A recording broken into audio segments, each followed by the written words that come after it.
حضرت علی رضی اللہ تعالیٰ عنہ نے فرمایا، یہ 4 باتیں اپنی بیوی کو کبھی مت بتانا۔ 1 نمبر، کبھی بیوی کے سامنے رونا مت، چاہے کتنی بھی تکلیف ہو، کتنی بھی پریشانی ہو، چاہے اندر سے کتنی ہی ٹوٹ چکے ہو، لیکن بیوی کے سامنے کبھی آنسو مت بہانا، ورنہ ساری زندگی تمہاری بیوی یہی سمجھے گی یہ مرد بہت کمزور ہے، اپنے جذبات پر قابو نہیں پا سکتا، چھوٹی چھوٹی چیزوں پر اداس ہو جاتا ہے، لہٰذا وہ تمہیں کمزور سمجھنا شروع کر دے گی۔ 2 نمبر، بیوی کے سامنے اس کے گھر والوں کی برائی مت کرنا، کیونکہ ایک عورت جب شادی کرتی ہے تو وہ اپنا گھر چھوڑ کر آتی ہے، لیکن اپنے ماں باپ کبھی کوئی نہیں چھوڑ سکتا۔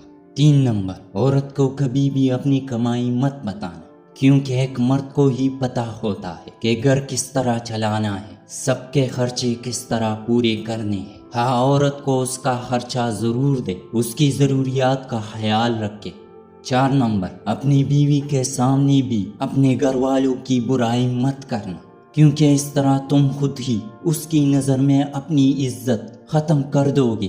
شادی کے دن نئی نویلی دلہن نے ایک اٹیچی کیس کی طرف اشارہ کرتے ہوئے اپنے شوہر سے وعدہ لیا کہ وہ اس اٹیچی کیس کو کبھی نہیں کھولے گا۔ شوہر نے وعدہ کر لیا۔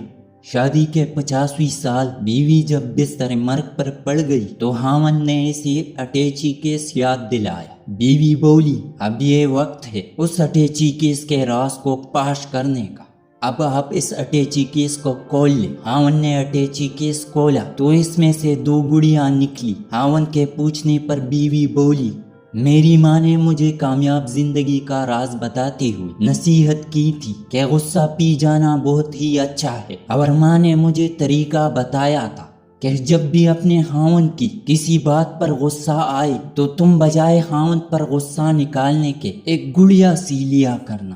تو مجھے جب بھی آپ کی کسی بات پر غصہ آیا تو میں نے گڑیا سی لی۔ خاوند 2 گڑیا دیکھ کر بہت خوش ہوا کہ اس نے اپنی بیوی کو کتنا خوش رکھا، کیونکہ بیوی نے 50 سال کی کامیاب زندگی میں صرف 2 گڑیا ہی بنائی تھی۔ محبت میں شدت معنی نہیں رکھتی، محبت میں عزت معنی رکھتی ہے۔